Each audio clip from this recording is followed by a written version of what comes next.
That's James's burger for today with the homemade bread, and I put some sprouts on it, and then I left a little container for James to put his own on. And he's having a smoothie. It's Saskatoon and pineapple, and homemade dill pickles and homemade ketchup on his Pretty good. burger. And I'm having a smoothie myself. Mine's a cherry wild blueberry, harvested by us. Well, by me, mostly. My grandma picked some of the blueberries for me too, which is very nice. Yeah, very nice.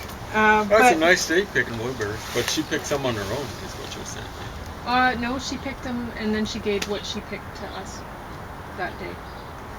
So. You know, you might almost have, for unit area here, as many birds as there were down in the river bottom. You listen to it. I know, I have a lot, because I have a lot of interest for them. I mean, I've kept a lot of people, especially when I was working in forestry, they'd say urban forestry, not forestry outside, in the forest. So anyway, they'd see my apple tree, and they were like making fun of how I didn't prune it or whatever. Well, the thing is if you have a big tree, like my apple tree, it's had heart rot as long as I've lived here, so for 20 years, it still produces apples. It still wants to live. Like crazy. Yeah. And so, but if you look at it down at the bottom, it's completely hollow. There's no heartwood, right? It's gone. It's heart rot. So, and if you look up at the top, like in the little knot holes and stuff, hollow. So it's hollow right through, but the vascular tissue on the outside is still working just fine, and the holes in the trunk allow for the birds to make nests. So my apple tree is a giant birdhouse. And, well, not giant, but I mean, if you have a big tree, like say a poplar tree, and poplars are weak wooded like crazy, and they're big. So what do you do if you have rot in some, then you have to deal with it, right? But an apple tree, it's not that tall. It's not anywhere where, like, if piece sprig, and a big piece broke off of it. When was that? A couple of years ago? Yeah. In a windstorm. And so sometimes it happens, right? A big chunk will fall off, but it's still going strong. And it's not going to, what is it going to crush some of my perennials temporarily? It doesn't matter. They bounce right back. So it's not a hazard tree where it is. If somebody manages to get hit by my apple tree, then they're in my yard where they shouldn't be. And why would they be walking under, in my yard in a windstorm? I don't think they'd be walking. I think they'd be peeing. Yes, peeing on my tree and get nailed by the tree in the windstorm. But anyway, now you don't know how it would be interpreted by the law. I don't know if you're responsible for people. Kids may be on your law. I don't know. I think I've heard that you can't keep ladders and stuff set up, because if a kid walks up your ladder, then they're gonna. Yeah. So that would apply to kids, Mm-hmm. but I don't know. I just don't know. There's some crazy laws out there, and I'm afraid that there's a lot of protection for people that don't deserve it. I'm not talking about kids. I'm just talking about stupid, bad people. Yeah, doing criminal people things. People who come into this property are just malicious, really. They are. It's not as though we got a big, huge spread. We've just got one yard. We don't have a backyard, we kind of have a backyard. It's postage stamp sales, but it's more like a patio than a backyard. It is. That's what it is. And it's a small patio at that. So, we don't hang out there. And we've been very patient with not very nice people. I gotta say, one time I walked out here and I was standing where the camera's at, and a guy was on unleashing himself for a little pee right in front On of my the, front walk. Yeah, right on the my front walk. Yeah. Mhm. And I just stood there waiting for him to go, and he didn't want to go. He wanted me to go back in so he could have his pee. Mm-hmm. So I just stood there. I knew I could outwait him. And finally, he looks really grumpy, and he had some. Well, actually, I started to go back in, and he started to unleash himself again. So I just came out and stood there. Yeah. And I saw him go down to the end of the alley, and he looked back, hoping that he could unleash himself and come up here. And I think Pauline has shown some of the lovely stuff she does. If people want to pee on these flowers, I'm not very nice people. So. Yeah. Try some of your smoothie. See if you like it more Oh, yeah. with the pineapple in it. Oh, I'm sure. Product of Indonesia, eh? Were you showing off that product? Well, I have your fork and knife in the container. Is it better with the pineapple? Sweet. Yeah, it's very good. That's what I say to our oldest dog when she's being nice. Sweet. She's a very sweet dog. All right. Sometimes is it she's too not so sweet. or is it No, it's just right. just right? Because I Awesome. like things way more sour than you. This is true. It's amazing. And, Anyway. Yeah, produit d'Indonésie. Sorry about that horrible pronunciation of French. So, speaking of French, are you willing to let me do a little review here? Sure. Maigret, Simenon, Jour. This is another. I'm gonna. You guys get ready. I mean, this is how many have I read? I've read about a third of the ones that we've got I don't know. downstairs. There's about Quite a few. 26, 27. I think I'm on my 9th or something. There might be more in the boxes. Well, I got to check it out because I just want to become a Georges Simenon expert. It's not Because that I good. labeled my boxes fiction. Keep. Yeah, I think really? that's what I. Yeah. Not very. Yeah, I don't know. So this one, it's called Maigret Goes Home. So he goes back to where he was presumably from, which is, this guy was careful, he was a Belgian, the guy who wrote this stuff, but he made sure that Maigret comes from the middle part of France. It's almost like the geographic center of France. It's around a place called Moulins, which means the mills. Isn't that an awesome name for a place? And it's near Bourges, which I'm sure it means is a Germanic word for castles, eventually towns or cities and stuff like that. Anyway, this one is kind of fascinating because he goes back and you can see that this guy's kind of got a weird. I don't know what it is about continental Europeans. They just can't give up being right-wingers.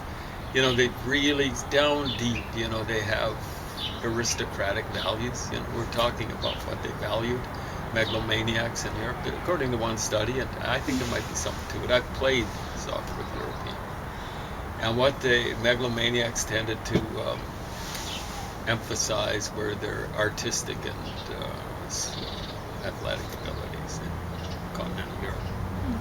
The United States was more like being megalomaniacal about their financial power and stuff like that. And you're saying, don't you know? Like all you got to do is check your bank account. But a lot of business guys like Ted Turner, apparently manic depressive or bipolar or something like that. And yes, such things do exist. You fake left-wingers who are faking stuff that there's no such thing as. One guy, he's a nice guy. And it wasn't, like a hardcore left-winger. He was saying, he was ashamed. I don't know why. He said the amazing thing about FDR was he managed to keep in an alliance during World War II a sociopath and a psychopath. And, you're going, which one was which? Stalin, or was he the sociopath, or the psychopath was Winston Churchill? Well, yes, Stalin's a sociopath and Churchill was a psychopath. I'm fairly sure Churchill was at least borderline manic depressive. I'd say hypomanic. On the contrary, he was good at a lot of different things. That's apparently the way people are hypomanic tend to be. Understand the Russians had their own version of Churchill. It was called Khrushchev. That's how the CIA classed him. You know, it wasn't disinformation. If it had been disinformation, it would have said he wildly bipolar. But you know, he had bipolar kind of aspects. You know, that's why he's bashing. He had potty mouth and bashing his shoe on the table at his desk in the United Nations. Can you imagine that? You know, like he's trying to make a point and he gets his shoe up there. Just Wow. stupid. And of course, the Russians made sure that he had his finger on the bomb, right? And you know, people don't understand why the Russians took away. You know, like that happened. The missile crisis was 62. Within 2 years or a little less, perhaps, they'd taken away his power, right? They'd had a little coup and stuff like that. They put Brezhnev in power. And they're saying because he got showed up in the Cuban Missile Crisis, no.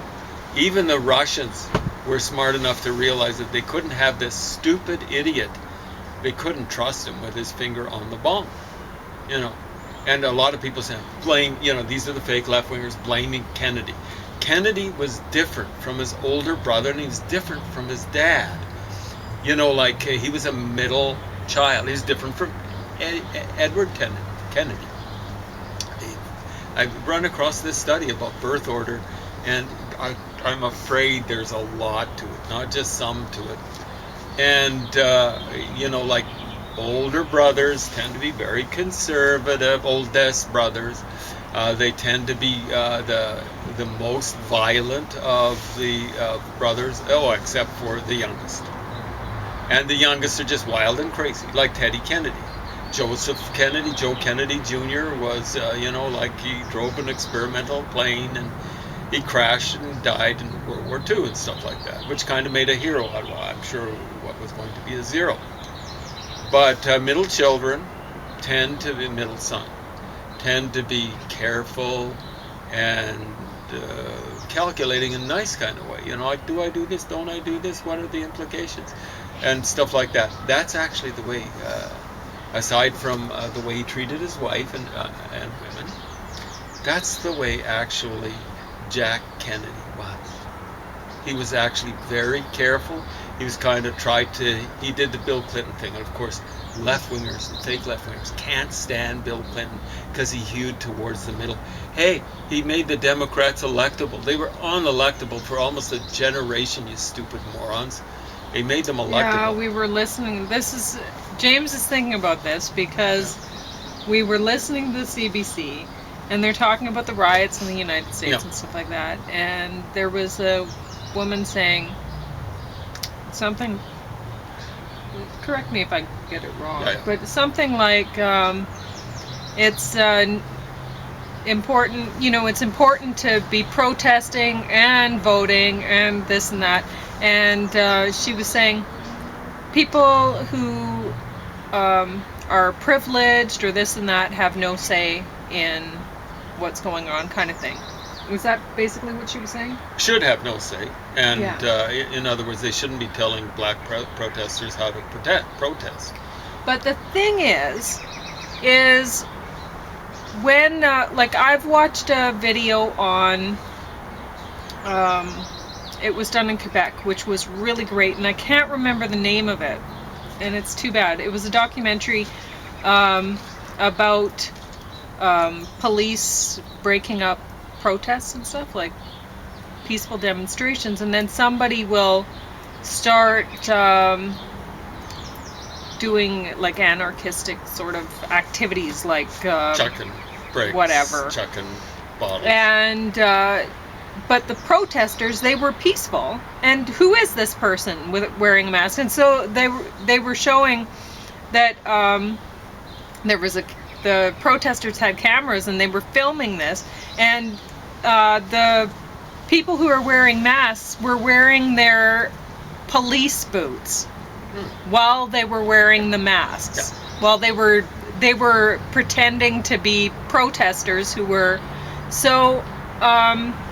they were actually put in to break up the protest by claiming that this wasn't a peaceful demonstration, by actually causing the violence, causing the trouble, right? Breaking the peace. So then they were pulling, the actual protesters were pulling the masks off of the Do that the people. every Do time. it every time. Every time. Every time. If you're in a peaceful protest and there's somebody with a mask causing trouble, every time you see somebody with a mask, you say, remove your mask or I will do it for you. And you make sure that person is unmasked. And if you're people of color, sorry, you're not. No, finished. you go ahead. You're people of color and they're whiteys. They're either police agitators, the kind of thing that Pauline is talking about, or they're people agitating for the police for free. Yeah, They're called some people anarchists. do it for free. They're just now, I morons. don't. What they deserve to do, be those anarchists and also the police agitators, is pounded. But please don't. But make sure that they're out of there. And if it requires a little bit of pushing, then so it goes. But like I say, don't draw blood or don't leave bruises. But make sure they're out of there. And stuff like that. Things like when these, when there's riots and stuff like that, what you're actually doing in the United States is you're making Trump get elected. That's what you're doing. This is what's happening. So make sure you don't do that, because that's bad for whether, there's this person on the radio who was getting some free airtime by the CBC, saying people who are privileged don't have any say or whatever. What? Privileged in what? Privileged, how do you mean privileged? Do you mean people with a different color of skin than you want, or do you mean like what? that. How are you going to define that? And are they not affected by by which president, who their president who gets elected is? Like, it's some women, some feminists are white. Some transgender people or various gendered people, whatever the term is, they're white or not black. Some union members are white, and the whole thing is try to hang together. Don't be saying this person's privileged. Shut up, because you know what? Democracy's just they're talking about the ballot box, and they don't. A ballot box you're using, I believe it's called metonymy. We're using part for the whole and stuff like that, and it can get you screwed up. Because really, democracy, the most important thing about democracy is not having a vote. It's actually having free speech. And that bozo woman was calling down free speech. Exactly. So you fake left-wingers have been doing that way too much recently. Check your privilege. You check your privilege, you stupid Ivory League. I'm not talking about that woman, but ivory tower idiots from university. You're lily-livered white. I'm not going to mention what kind of privilege. What? Yeah. Where do you stop with that? So you don't, and that's the trouble. And that's the trouble. Like, where did Stalin stop? It stopped with Stalin.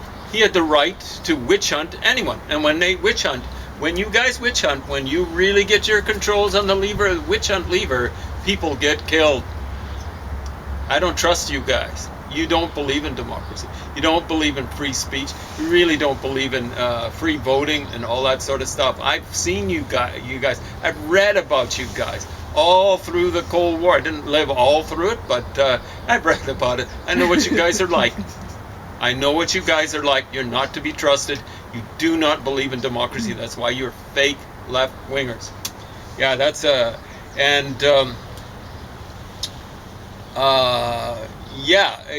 the other guest on the show, he actually just said demonstrations were more important than voting. Okay, let's look at when there was a huge sea change in the United States called desegregation. Didn't work out for a perfect world, but you actually had voting for blacks. Much of that has been taken back with gerrymandering and taking away the right to vote from people in jail and stuff like that. But it was a huge sea change. How did it happen? These guys were talking about as though it was Martin Luther King that did that. And it's the same sort of thinking that Ralph Nader and his supporters indulge in when they're saying, look at the Democrats. They've turned away from Ralph Nader and stuff like that. They've turned away from protecting the consumer. They've turned away from Martin Luther King and his values. These values in the 60s. What they've done is they've tried to make it so they're electable. The Democrats made themselves unelectable in the 60s, starting with guys like Eugene McCarthy, and then in the 70s, George McGovern. They're unelectable.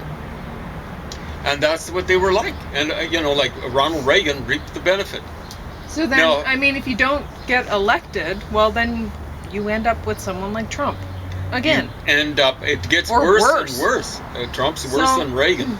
Anyway. So I just want to finish about that. Okay. Oh, you talk about this. No. You go Yeah, ahead. okay.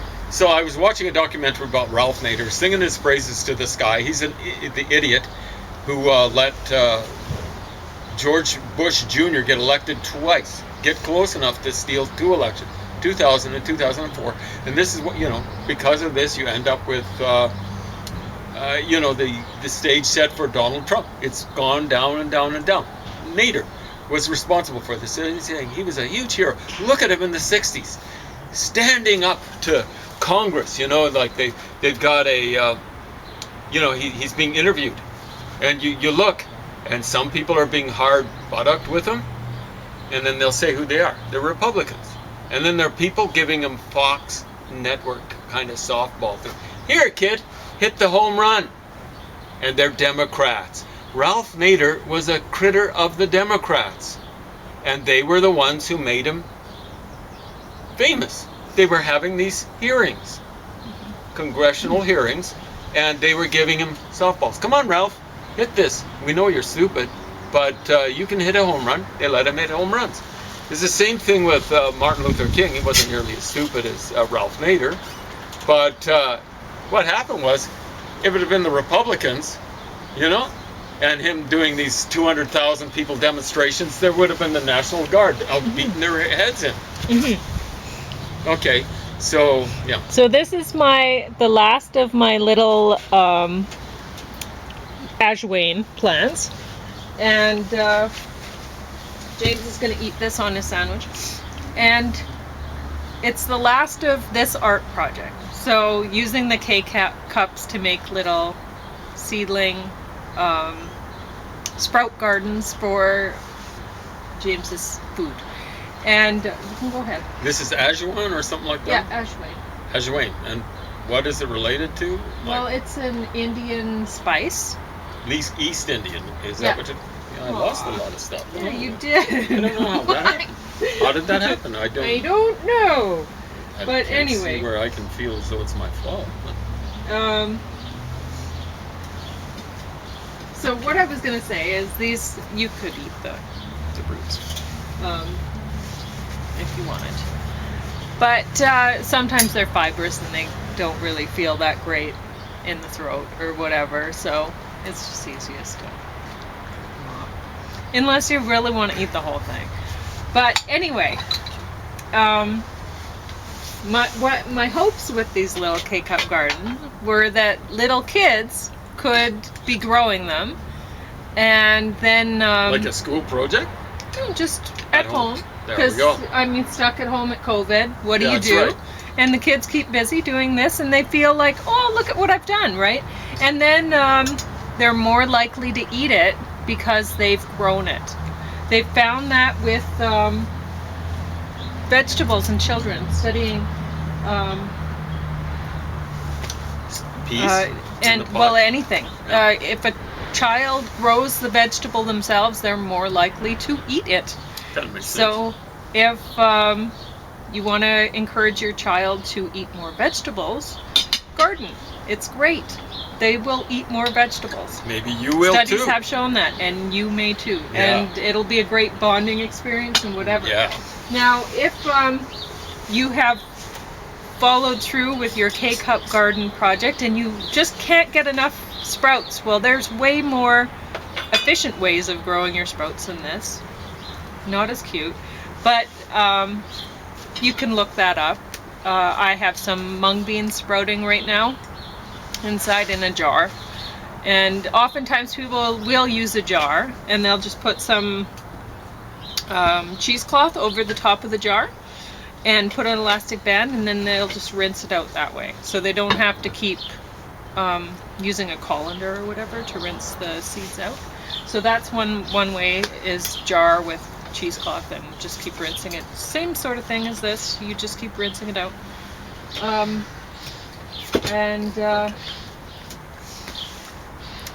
Then things like wheatgrass, you may find some things are easiest just to plant them.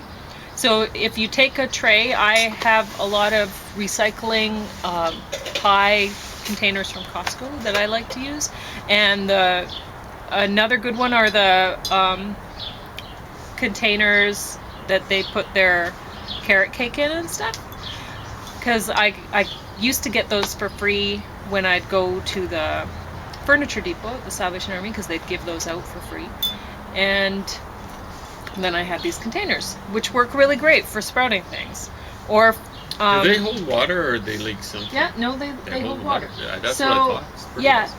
and the pie ones are awesome for drip trays for on the bottom of plants, for plant pots. When you, There you go. That's what I have my plant pots on. Yeah. So why pay a huge fortune? Yeah. And so they work really great for that. So I just keep using these things until they fall apart, and then I throw them Yeah. into the So it's a recycling. way of But- recycling, yes? Yeah. well, you just keep reusing it. That's Yeah. the thing. I mean, I didn't buy any of these things. They're just given to me. And I'm very grateful for them because I get to use them for Yeah. sprouting. So I would highly recommend that. Right now we're going to move mostly, like, I'm still sprouting a few things in the house, but we're going to start harvesting things more and more out of the garden to eat. So As we go along. yeah, and I will show you some of the things I had to, I mean, right now our smoothies are from the garden. This is from the garden, but not right now, right? Yep. This was preserved from before, and that's the key, is you just harvest things and preserve them. When, like, these things, the fruit were in the freezer, and they taste amazing. Yeah. And I look forward to, my cherry is done blooming now, and I look forward to harvesting the cherries to preserve them in the freezer for next summer's smoothies. Because that's how I mostly do it. I'll be having some smoothies off the cherries and blueberries when they're ripe at the end of summer, but I'll preserve a bunch so that I have them at the beginning of summer. And we're almost going to be harvesting strawberries soon, which will be great. Go ahead. Yeah, is this brown-eyed Susan? Yeah, maybe. Anyway, this is a nice little book. It's not the greatest, but Wildflowers of Eastern Canada, and by so that's Ontario, Quebec, Atlantic provinces. It's done by Catherine Mackenzie. I think she was working on Montreal or something like that. When was this published? 91. 1973. So I hope she's still around. But that's quite a while ago. At any rate, she started art doing this stuff apparently. You know what I'm saying? Oh. She does a pretty good job with it. And she, she has little entries in here giving a little bit. She does give the Latin name. Mm-hmm. And, some of the lore, some of the stuff that it's used for, if it's medicinal or if it's